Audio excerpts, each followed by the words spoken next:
Hello, this is Julian with Coffee Reviews, and today we'll be reviewing the La Soledad Mejorado Wave Wash Processed Ecuador from Thankful Friend Coffee. And there's the bag right there. And Thankful Friend, based out of San Diego, California. And this coffee was a suggestion to us by Dreamski, so shout out to and thank you to Dreamski for the suggestion. Now, before we start discussing this coffee, I did want to show the sticker that they included with this coffee, as I do find this penguin to be absolutely adorable. But yes, Thankful Friend, based out of San Diego, California. This is their first ever appearance on this channel, as they are a coffee roaster I had zero familiarity with going into this review. And when Dreamski brought this coffee to my attention, it immediately caught my interest for a number of reasons. The first of which being that this is yet another Pepe Hijón coffee. It is yet another Mejorado, but this is the first one we've reviewed that has the wave washed processing method on it. So for anybody that's interested what that means, of course, we're going to be including the link to this coffee roaster down below, as they still do have this coffee available at the time of recording. But yes, for all of those factors, this one definitely immediately caught my interest and felt like a coffee I wanted to review, especially given that it is coming from an indie coffee roaster that I've never heard of. So I'm definitely looking forward to discussing this one, as this right here is day 38.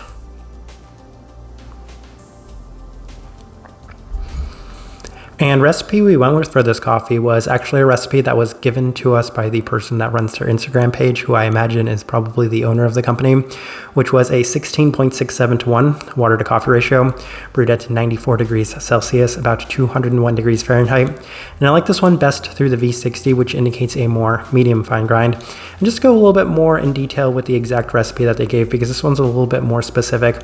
They actually gave a 16 grams in to 250 grams out, and the first thing you do is a half bloom, which is 125 grams. Then you let it sit for a minute, and then you pour the rest. So it's basically 2 pours split in half, which is kind of an interesting recipe for this coffee, but that's what I opted to go with. Now, in terms of the roast profile for this coffee, they also said that the type of roast profile they have for their coffees takes inspiration from Nomad and Manhattan. And I do have to say that this is one of the lightest roasted coffees I've ever had from any American roaster. So I can definitely say that this is a very light coffee by most standards and metrics. With that out of the way, let's go ahead and start discussing this coffee.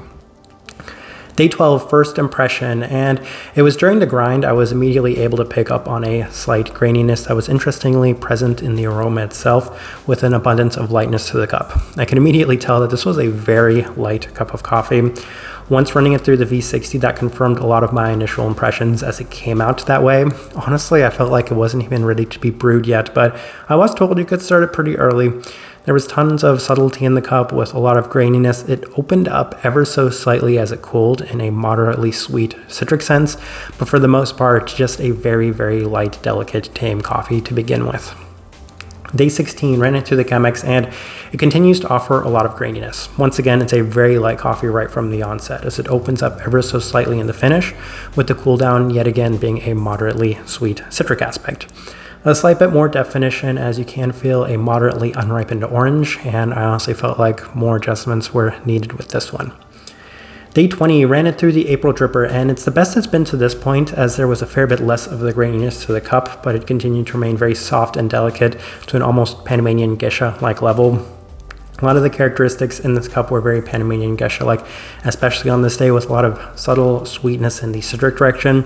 And it does feel like it's improving ever so slightly. Honestly, one regret I have from this coffee is that I didn't go back and do another April dripper brew with this one, because this is the best I had experienced from this coffee.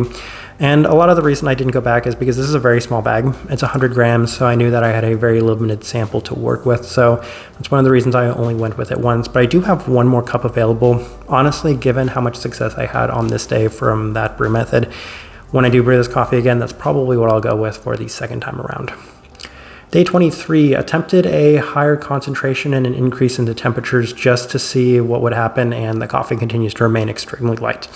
There's a slight bit more to it that includes some slight Panamanian geisha-like qualities yet again. It opens up as it cools in a very subtle, sweet manner.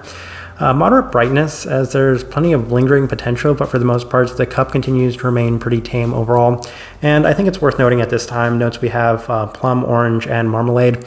Honestly, at this time, a lot of the notes I've had has just been really light grainy aspects, and that's some notes I've given for previous coffees that are roasted extremely light, as honestly, here on day 23, I still couldn't help but shake the feeling that it just probably needs a lot more time. So I let it sit for 6 days. I did actually reach out to Thankful Friend and ask them what they would suggest, and that's when I got that recipe. So with that makeshift recipe that they gave us, the cup did seem to offer a slight bit more, though it was very hard to distinguish if it was due to the adjustments we made or the extended rest the coffee had experienced, as it continues to have some graininess, but at this time it was a little less noticeable. It was slightly more textured, at least in a citric sense, with a little bit more sweetness, a little bit more definition, as the listed plum felt the most apt it had been to this point, so better overall, but once again, a lot of the same struggles I had very early on from this coffee. Day 34, final notes, we have one more time with Thankful Friend's recipe, and it still feels like it's on the verge of opening up, honestly.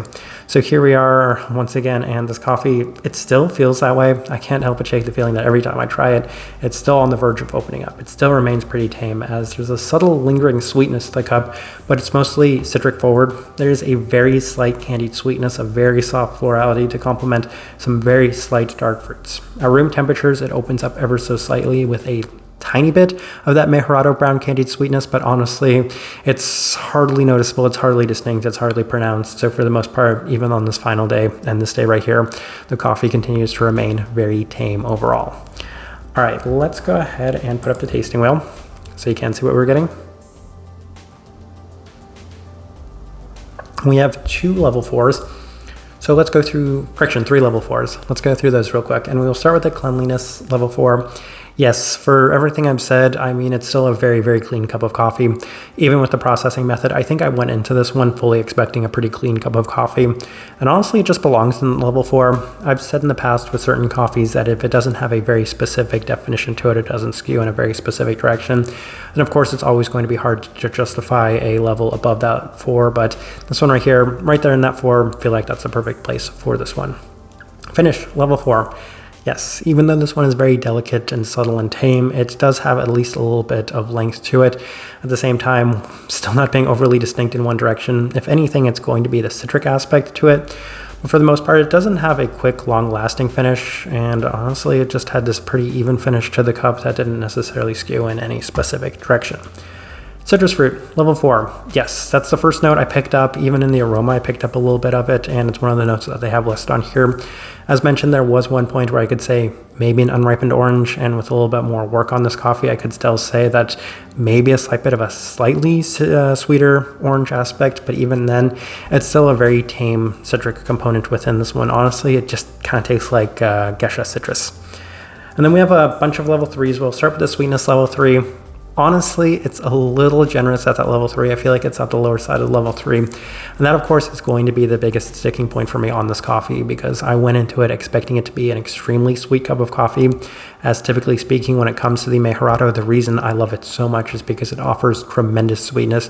Even from coffee roasters that may not necessarily skew in the direction of sweetness, they have very sweet versions of the Mejorado coffees. So that's why this one right here, honestly, it didn't feel like a Mejorado. This one felt a little bit more like a very tame geisha to me. So that's unfortunate. I did want to see that sweetness at the very minimum reach that level 4 mark. Acidity, level 3. Interestingly enough, this one didn't offer too much brightness. So there's one thing, I wonder if maybe some adjustments had been made with my water, which is a very soft water to begin with. I get a lot of questions about it, and it is a 20 to 30 TDS water, so very light in that sense. And perhaps I should have tried some more waters, but the difficulty when it came to this coffee is it's such a small sample that I only got a number of cups to go with this one. And I kept thinking that my biggest issue was just time. And even now I'm still wondering if maybe it just needed even more of an extended rest. Florality, level 3. Yes, going into this one, I honestly felt that based off of the aroma, there might be a little bit more florality to it. And since it does score that level 3 mark, I would say that it's near as pronounced as some of the other aspects within this one, like the stone fruit, which is mentioned at that level 3. Those things were both pretty slight, and once again, this is a relative tasting wheel, so they were a little bit in line with the sweetness, nothing too pronounced, nothing too strong within the coffee, but very much there at that level 3 mark. Caramel, level 3. Yes, and I made the tasting wheel on the final day that we had taken notes for this coffee, so there was that ever so slight Mejorado brown candy sweetness in the finish, but once again, it was a little bit more tame, delicate, and in the background sense. So even though it's scoring that level 3, it's on a very relative scale to a lot of the other things that are within this tasting wheel, and as you can see, this tasting wheel is kind of a little lower on the numerics all around. But I think the last thing worth discussing is the body at a level 2, and that could have been because of a slightly more diluted recipe that we did opt to go with, 16.67, which is a concentration that I honestly don't go with too regularly these days anymore. So kind of interesting in that sense, but a very light-bodied cup of coffee in that sense. So yeah, honestly, I think that this tasting wheel is a pretty accurate representation of what I was getting from this coffee. All right, so my overall thoughts and impressions of this coffee. Honestly, I wish I had 150 grams more to just continue working with this coffee, because this one frustrated me a little bit in that I felt like there's so much potential within this coffee. This is a very special coffee. Like, when I found out exactly what this coffee was, I'm like, wow, this is a very impressive, unique coffee, and I'm very eager to review this one, very eager to go through it. And that's why I could have been a victim of expectations in that sense as well, because I had so many expectations going into this one, expecting to be a very sweet, very clean, very kind of brown candied like a cup of coffee, and those weren't the experiences I had, with the exception of the cleanliness being, well, significantly noticeable. But the other things I was looking for in this coffee weren't overly pronounced or prominent, and part of me feels like I struggled to get this coffee right. But kind of talking through this coffee with the person running the Instagram, it just kind of sounds like this is the way that this coffee goes. And if that is the way that this coffee is supposed to be, then it's interesting in that sense. It's once again a little bit more delicate and light and tame than I might have hoped for with a coffee of this magnitude. So I mean, I'm kind of lost on this one, honestly. I'm going to blame myself for not being able to get it right, but it's just interesting what this coffee is, and I would love another go at it to see if maybe I could get a little bit more out of this one. Type of person I would suggest this coffee to. This one very much skews in the direction of people that enjoy their very light profiled coffees, as this one was light right from the onset, very delicate, very tame, and kind of not necessarily overly defined, but still offering great clarity for the duration of the time drinking it. As mentioned, skewed a little bit more in that citric direction, so keeping all of those things maybe a little bit more toned down with not a huge amount of brightness. Kind of the best direction I can point somebody towards for this one, and the best way I can leave this review. If you by chance had an opportunity to try this coffee, I'd love to know your thoughts and impressions of it as well. If you're enjoying the content, give this video a like, subscribe if you're not already subscribed.